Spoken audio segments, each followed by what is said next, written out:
All right, good evening, everyone. Welcome to our second budget forum for the 25-26 budget. My name is John McNamara, I'm the Superintendent of Schools. Thank you for joining us tonight. I'm joined by our district office staff tonight as well. Anthony Cedrone, our Assistant Superintendent for Business, Steve Moran, our Assistant Superintendent for PPS, Dr. Stephanie Scalari, our Executive Director for Human Resources and Administration, and Carol Ann Winans, our Executive Director for Curriculum and Instruction K-12. We also have members of our Board of Education here tonight as well, our President, Tara Cassidy, our Vice President, Anthony Greco, and trustees Laura Reich and Adam Fisher. So thank you.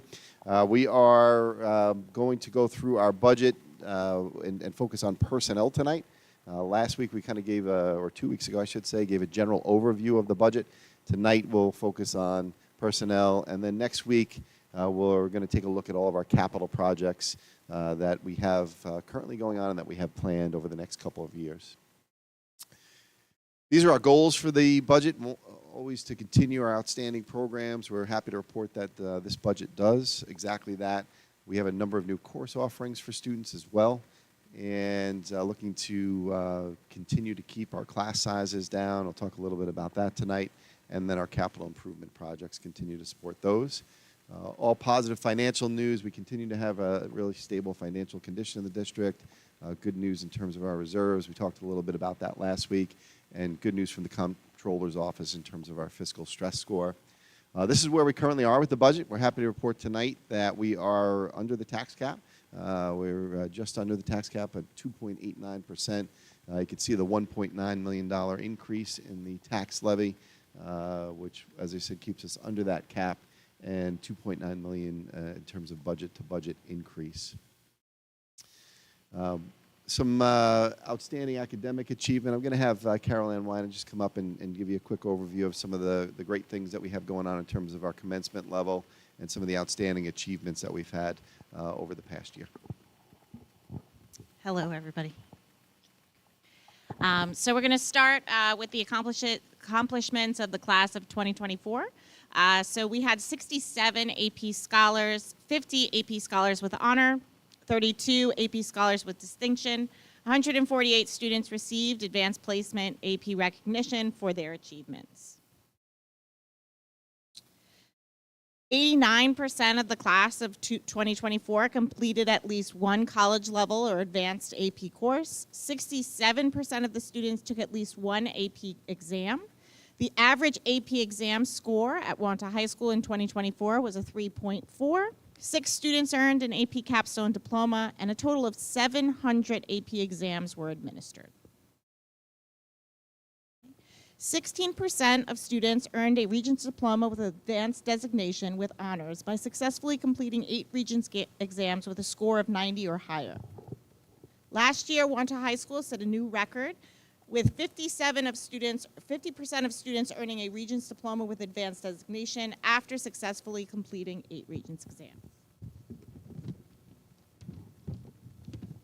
25 of the students earned a Regents diploma. 84% plan to attend a 4-year college. 7 plan to attend a 2-year college. 4 students plan to enroll in trade school. 10 students pursued employment opportunities, and 3 students entered the military.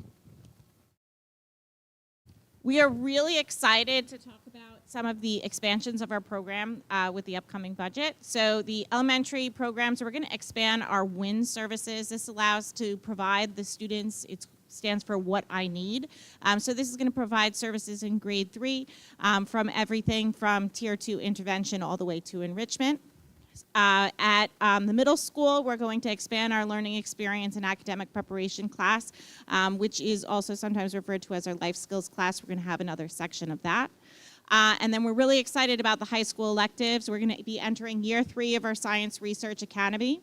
We're going to be introducing a broadcasting class at the high school, interior and exterior construction, cybersecurity. We made some adaptations to our theater program, and we will be also offering a night course so students can get EMT certification.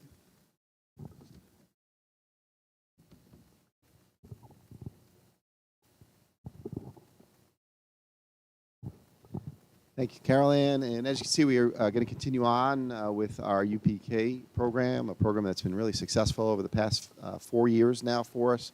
We're happy to be going into year 5, and we'll once again be maintaining 8 sections and provide that for 144 students across the district. And just going to turn it over to Mr. Cedrone. He'll walk you through a little bit in terms of some of the capital projects that we have going on, as well as a couple other slides on the budget. Thank you. So as we've been doing the last couple of years, there'll be a second proposition on the ballot with the budget, and that would be a request to use money that's in our capital reserve to do a bunch of projects.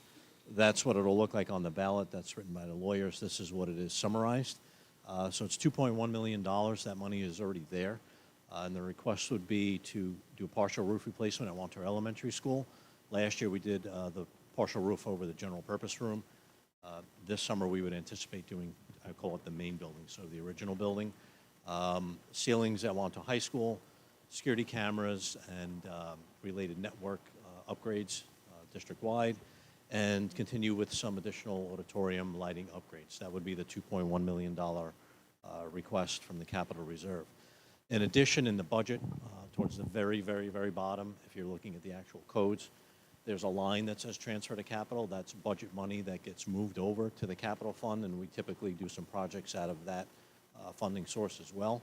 The anticipated list for next year is to construct some, for one of the new classes, a high school construction class needs a space, so we'll be constructing that. District-wide gym floor recoating, that's a recurring expense.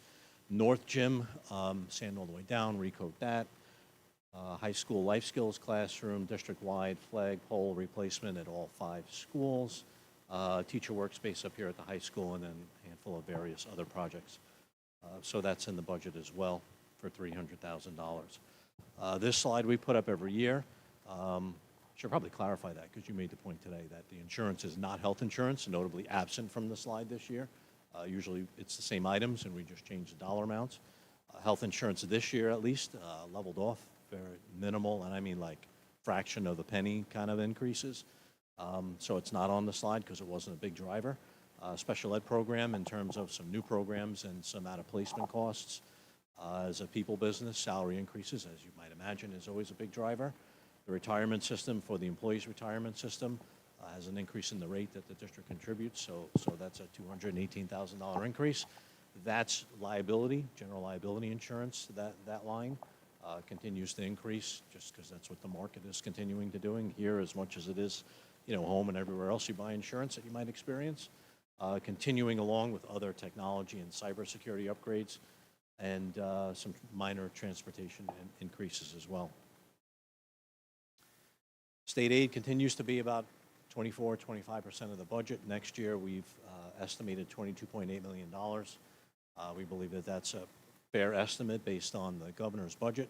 The governor and the legislature are now working through reconciling the governor's budget and the one House bills that the Senate and the Assembly put out, so they reconcile all of those together. I guess there's maybe potential good news in there is that they're talking about additional education aid, school aid, over and above what the governor put out, but that remains to be seen. It's technically legally due by April 1st. Wouldn't tell you whether or not it's going to be done by the 1st or not, although it seems like they're making progress. There's about a 2% increase in aid in that number for us over the current year. So that increase in money obviously helps to offset some of the expenses that we have on the previous slide. And like I said, they've made their proposals now at this point, and they're just going through the reconciliation process. Now we're back to staff. Thank you. And then the focus of tonight's presentation will really be on our staffing, just to give you an overview of where that stands. As you know, staffing is the biggest portion of our budget. About 75% of our budget each year is dedicated to staffing and staffing costs. So we wanted to give you an overview of that tonight. I'm going to introduce Dr. Stephanie Scolari, who is our Executive Director for HR and Administration, and she'll walk you through some of the staffing slides.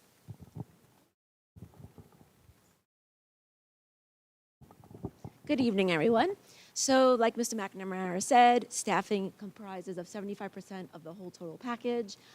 Next school year, we're estimating it at $71,703,570. This is just a look at the elementary class sizes. Since last year, we made it a big goal to reduce class sizes. As you can see, in each of the 3 elementary schools, we were able to maintain that. One thing to note, kindergarten numbers are never definite at this point of the year, but we're pretty close. We're still watching kindergarten numbers for Forest Lake and Manzalay as they're starting to creep up if a few more students and families move into the district. This is a 10-year comparison of all the different departments, district-wide, student enrollment, and sections. The items that are highlighted in yellow are just items that have been really big drivers. As you can see, these are items in supportive math, special education services, as well as mental health. So from year to year, so from last school year to this school year, we went up about a 0.7 in reading support, and that is because we were adding WIN in the elementary schools in 3rd grade. In special ed, we went up 2.77. That is because we're adding an additional section of the LEAPS program, which is the life skills program at the middle school, in addition to an additional strand of ICT for 9th grade. We also have gone up in psychologists, for speech, from 8 to 9 district-wide. As you can see through the 10-year change, we really haven't increased in special ed, where you can see right here, these are all special ed services, mental health, and the 3.5 for reading. This just shows you the enrollment for the past 10 years, and as you can see from 2018 to 2019, we've really remained pretty steady. So with the reduction of enrollment from years prior, we really have added some really nice programs that we'll talk about in a second. And again, this is just another slide of the past 10 years, the enrollment numbers. So in the past 10 years, we went down about 281 students. We increased about 2 instructional staff members, but in that time, we've really been able to maintain everything we've had, plus enhance some of our programs, and they're listed below, but decreasing the elementary size classes, the creation of the elementary guidance program. We created the STEAM program in the elementary levels, expansion of course offerings with electives and additional AP and college courses at the high school level, the science research program that's going into its 3rd year at this point, and the expansion of special education program and E&L services have all taken place in this 10-year period. Administrative staff for the past 4 years have remained steady, and we're down from 1920 positions. Now this is just a snapshot for each building. You can see the numbers from 24-25 and then from 25-26. We're pretty steady in all of the different departments. And this was all averaged together for that big chart that you had seen a few slides back. And this is for Forest Lake. You can see for Forest Lake, we went down 1 section elementary, and that's because we're waiting for that kindergarten section right now to see if that's going to go up or not. But at this point, it's 17 sections.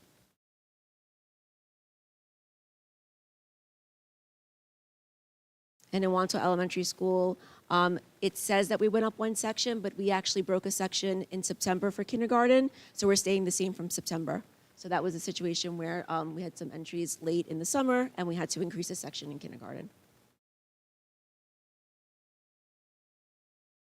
Middle school numbers are pretty flat from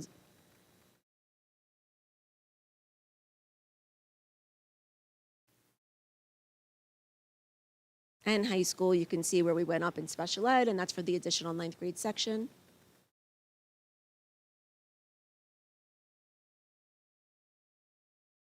So just to recap, what are some of those additional instructional positions, changes of the instructional positions? Adding that LEAPS life skills program at the middle school, that additional 9th grade ICT section at the high school, increasing WIN in 3rd grade. And then we also made cuts to elective areas where the classes had low enrollment.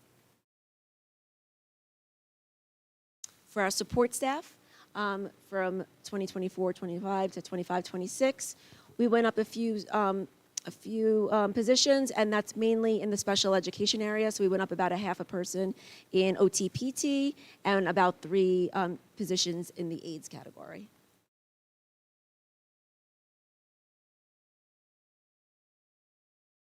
And now I'm going to pass it along to Mr. McNamara.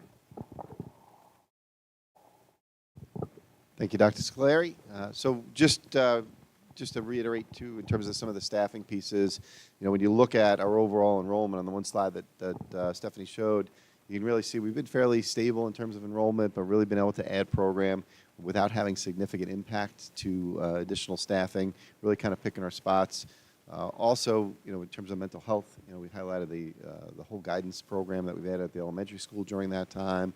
And then in terms of special education, I know you've heard that a number of times already, but really adding our program at Mandalay, and then we've had that continuum of services in terms of life skills at the middle school and now the high school.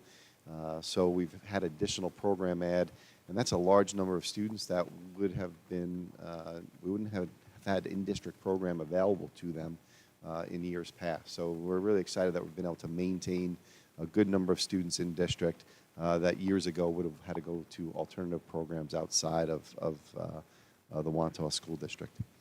So in summary, you can see we have two propositions that you'll be voting on for this upcoming budget vote, which is the budget itself, and then the capital reserve expenditure, that $2.1 million that Anthony Cedrone went through with you, and then continue to offer all our great programs and stay below the tax cap as well.